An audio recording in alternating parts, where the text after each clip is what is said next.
Hi guys, Winetuber here, and in today's video I'm going to teach you how to pronounce 15 the world's most admired champagne brands in 2024 according to drinksinternational.com. In addition, I will also show you each of their best champagne. So if you are a serious sparkling wine lover, you should watch this video until the end.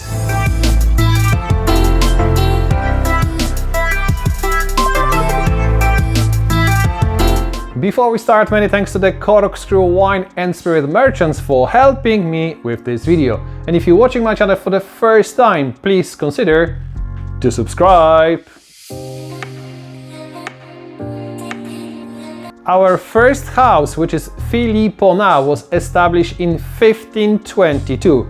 However, their first champagne was released in 1910 in Aix. Clos de Goisses is the Philiponnatt House's best champagne, and the current release is 2014 vintage.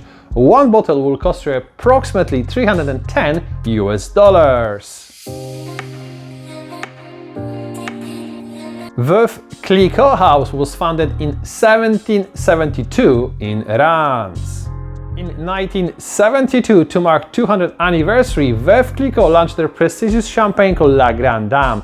The current release is 2015 vintage, and the retail price is $220 US per bottle.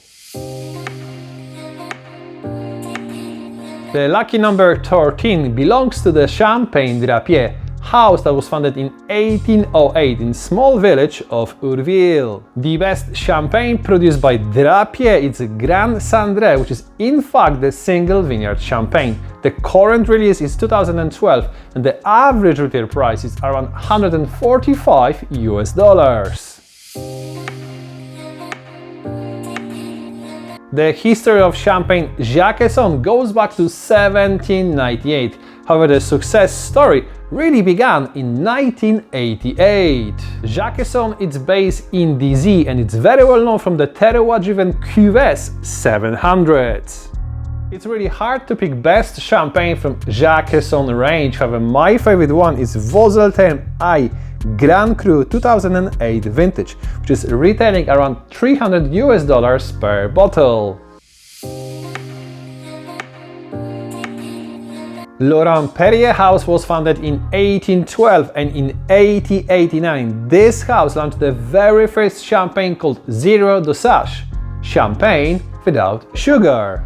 Laurent-Perrier top champagne is called Grand Sieckle Interation No. 26, which is a blend of 2012, 2008 and 2007 vintage, and the retail price is around $260 US per bottle. Perrier-Jouet was founded in 1811 in Epernay. Perrier-Jouet is famous for its Belle-Epoque collection range of vintage champagne, and I highly recommend to try the 2013 release, which will cost you in around $200 US. Tatittinger is the third, the oldest champagne houses, as was founded in 1734 in Reims. Nowadays, this house is producing 6 million bottles per year. The best champagne produced by Tatittinger house is called Comtes Champagne, and the current release is 2013 vintage, and the retail price is around $245 US. Ruinart was founded in 1729 in Reims and is in fact the oldest champagne houses. Ruinart is very well known from the Chardonnay-based wines, including the prestigious Cuvee called Ruinart Blanc de Blanc. The current vintage is 2010, and the retail price is around $300 US per bottle. Heidsieck champagne was founded in 1851 in the city of Reims. The best champagne produced by Heidsieck is Blanc de Millenaires, and the current vintage is 2014 vintage. One bottle of this champagne will cost you around $250 US. Did you know that Dom Perignon is a brand rather than champagne house? Dom Perignon, also known as DP, it's produced by Moet and Chandon in Epernay. The finest champagne produced by Dom Perignon, it's P3, and the latest release, it's 1993 vintage. One bottle of P3 will cost you at least $5,000. Paul Roger House was founded in 1849 in Hythe, however it's good to know that 2 years later moved to Epernay. In 1975, Paul Roger created top champagne called Sir Winston Churchill. The current release is 2015 and the average retail price is nearly $300 per bottle.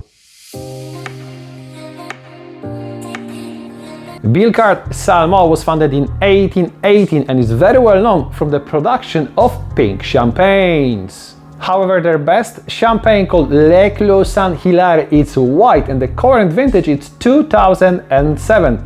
This bottle of Billecart-Salmon will cost you at least $500. Champagne Bollinger was established in February 1829 in the village of Heidsieck. Their super rare champagne called Vignes Francaises is only produced from ungrafted grapes of Pinot Noir. The current vintage of Bollinger Vignes Francaises is 2013 and there were less than 2,500 bottles produced, and each of them will cost you at least $2,000. Krug Champagne was founded by Joseph Krug in 1843 in the city of Reims. Krug is very well known as a master of blended champagnes. However, the top cuvee called Clos de Ambonnet is 100% Pinot Noir. The current release is 2006 vintage and the retail price is at least $3,000 per bottle. Our last champagne is produced by famous Louis Roederer, champagne house that was founded in 1776 in the city of Reims. The best champagne produced by Louis Roederer is of course Cristal. The current release is 2016 vintage and the average retail price is nearly $400 per bottle, which is quite a lot, I have to say. I'm nearly sure that most of you already knew that the Chardonnay is one of the most important grape variety in the Champagne region. So if you'd like to learn more about Chardonnay and more precisely about the differences in between Chardonnay and Sauvignon Blanc, don't miss out my next video. In the meantime, stay tuned, don't forget to subscribe, and see you next time!